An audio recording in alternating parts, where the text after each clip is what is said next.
podwa kuyo makende ne familia gi osiepe mag Mheshimiwa Mosenindo Dalmas Otieno ma bende ne ng'ama lich ahinya.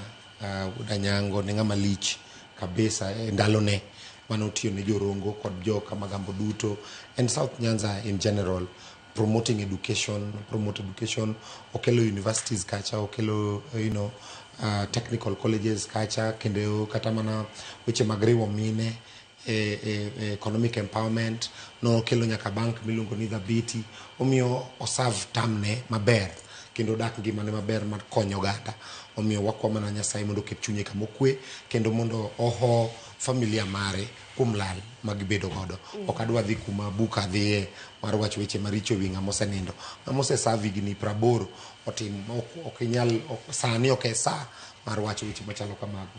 Wakwayo ni mondo Nyasaye oket chunye kama okwe, otiyo matek kendo ng'ama osebedo nyaka minister, bedo minister e sirikand Moi, mibed minister e sirikand Kibaki, ok en gima yot.